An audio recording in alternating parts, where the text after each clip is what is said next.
রাজস্থান, আসাম এবং বাংলাদেশে ঘূর্ণাবর্ত।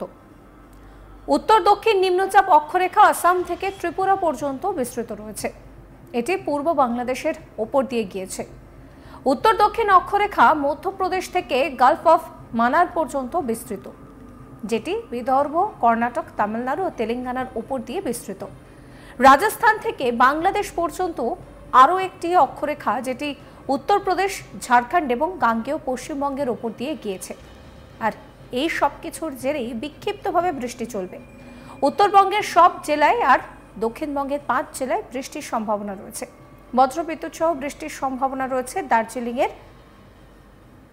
দার্জিলিং সহ উপরের 5 জেলায়। শুষ্ক আবহাওয়া থাকবে, একই সঙ্গে রোদের তেজও কিন্তু বাড়বে। সর্বোচ্চ তাপমাত্রা 5 থেকে 6 ডিগ্রি সেলসিয়াস পর্যন্ত বাড়তে পারে বলে অনুমান আবহবিদদের। দক্ষিণবঙ্গে ঝড়ের সম্ভাবনা কার্যত নেই। বৃষ্টির পরিমাণ এবং ব্যাপকতা অনেকটাই কমে যাবে।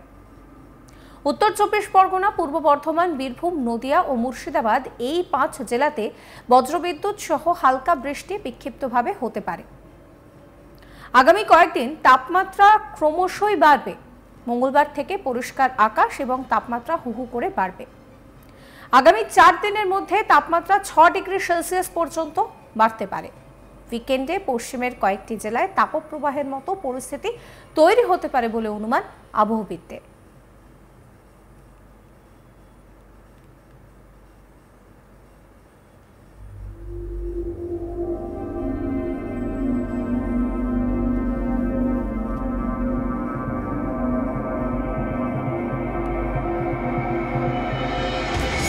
মঙ্গলবার উত্তরবঙ্গে কিন্তু কিছুটা হলেও ঝড় বৃষ্টির আশঙ্কা থাকছে, মূলত উপরের দিকের জেলাগুলিতে। দার্জিলিং, কালিম্পং, আলিপুরদুয়ার, কোচবিহার, জলপাইগুড়ি, উত্তর দিনাজপুরে হালকা বৃষ্টির সম্ভাবনা রয়েছে। সঙ্গে 30 থেকে 40 কিলোমিটার গতিবেগে দমকা ঝোড়ো হাওয়া বইতে পারে। সপ্তাহের শুরু থেকেই তাপমাত্রা কিন্তু বাড়তে শুরু করবে উত্তরবঙ্গেও। চলতি সপ্তাহে 4 থেকে 5 ডিগ্রি সেলসিয়াস পর্যন্ত তাপমাত্রা বাড়বে উত্তরবঙ্গের জেলাগুলিতে। এবার আসি কলকাতার কথায়। কলকাতায় কিন্তু ঝড় বৃষ্টির সম্ভাবনা যেরকম কমবে, তেমনই বাড়বে উষ্ণতা। মঙ্গলবার থেকে আকাশ পরিষ্কারই থাকবে। বুধবার, বৃহস্পতিবারের মধ্যে 4 ডিগ্রি সেলসিয়াস পর্যন্ত তাপমাত্রা বেড়ে যাবে। কলকাতার তাপমাত্রা 37 থেকে 38 ডিগ্রি সেলসিয়াস হতে পারে বলে পূর্বাভাস জারি করেছে আলিপুর আবহাওয়া দপ্তর।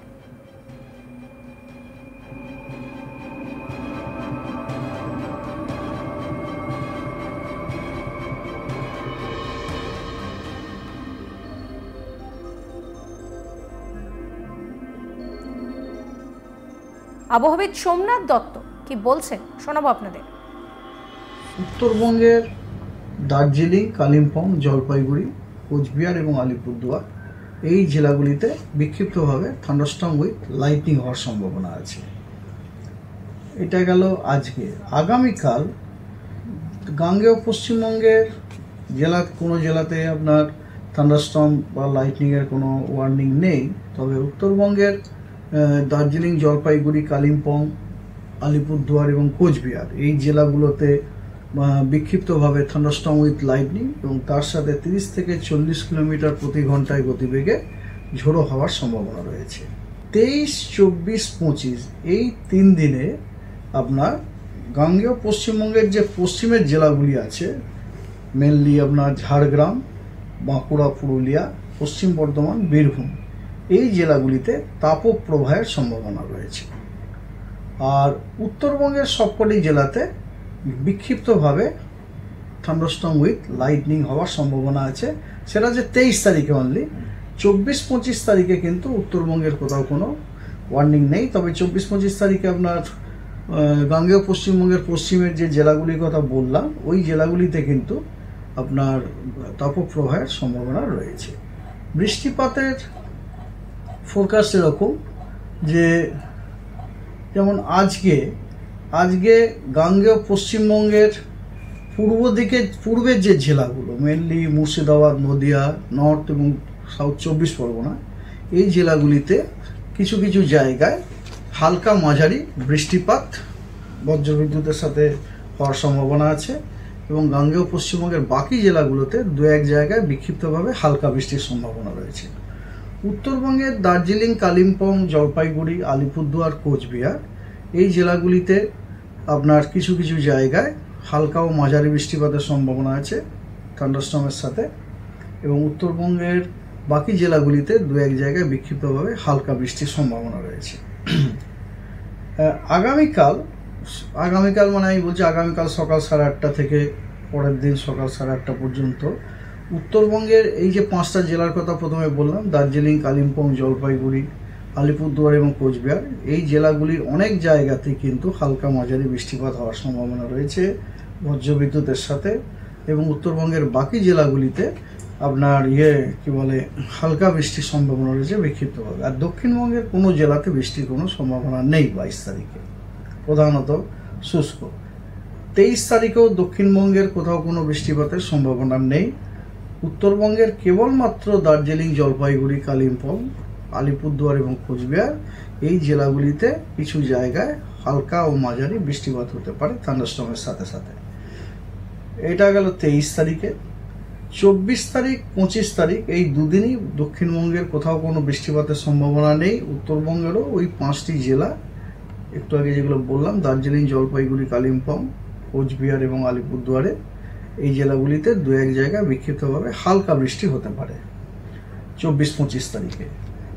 26 তারিখে আবার আপনার দক্ষিণবঙ্গের প্রধানত পশ্চিমের জেলাগুলো, দক্ষিণ পশ্চিমের জেলাগুলো যেমন পুরুলিয়া, বাঁকুড়া, পশ্চিম বর্ধমান, পশ্চিম মেদিনীপুর, ঝাড়গ্রাম এবং পূর্ব মেদিনীপুর, এই জেলাগুলিতে বিক্ষিপ্তভাবে দু এক জায়গায় হালকা বৃষ্টির সম্ভাবনা রয়েছে। তবে দক্ষিণবঙ্গের বাকি জেলাগুলিতে বৃষ্টির কোনো সম্ভাবনা নেই, প্রধানত শুষ্ক। এবং উত্তরবঙ্গের কেবলমাত্র দার্জিলিং, জলপাইগুড়ি, কালিম্পং, আলিপুরদুয়ার এবং কোচবিহার, এই জেলাগুলিতেই খালি কিছু জায়গায় হালকা মাঝারি বৃষ্টিপাত হতে পারে, বাকি জেলাগুলি প্রধানত শুষ্ক। লাস্ট ডে, তার 27 তারিখে পশ্চিমবঙ্গের সব জেলাগুলিতেই কিছু কিছু জায়গায় হালকা ও মাঝারি বৃষ্টিপাত হতে পারে। আর তাপমাত্রা, এতদিন ধরে তো আমরা দেখতে পেয়েছি যে তাপমাত্রাটা একদম কমের দিকে আছে, তবে এবারে কিন্তু আপনার ম্যাক্সিমাম টেম্পারেচারটা একটু ঊর্ধ্বমুখী হওয়ার সম্ভাবনা আছে। আগামী 4 দিনে ম্যাক্সিমাম টেম্পারেচারটা বাড়ার সম্ভাবনা আছে আর কি, ধীরে ধীরে ধীরে ধীরে অ্যাবাউট 4 ডিগ্রি ধীরে ধীরে বাড়তে পারে। অর্থাৎ এই মুহূর্তে দাঁড়িয়ে গরমের হাত থেকে বাঁচার কিন্তু কোনো রকম কোনো রেহাই নেই, সেই রকমই পূর্বাভাস জারি করছে আলিপুর আবহাওয়া দপ্তর। এই মুহূর্তে দাঁড়িয়ে শহর কলকাতার দিকে যদি আমরা নজর রাখি, শহর কলকাতায় কিন্তু তাপমাত্রা বেশ অনেকটাই বাড়বে, প্রায় 4 ডিগ্রি সেলসিয়াসের কাছাকাছি তাপমাত্রা বাড়বে। ঝড়ের সম্ভাবনা সেরকম নেই, অর্থাৎ দিনভর গরম এবং অস্বস্তি আপনাকে সঙ্গে করে থাকতে হবে। সমস্ত খবরের আপডেটের জন্য আপনাদের নজর থাকুক আজ তাক বাংলায়। চ্যানেলটিকে সাবস্ক্রাইব করবেন, নোটিফিকেশনের জন্য বেল আইকনে ক্লিক করবেন, ফলো করতে ভুলবেন না আজ তাক বাংলার হোয়াটসঅ্যাপ চ্যানেলও।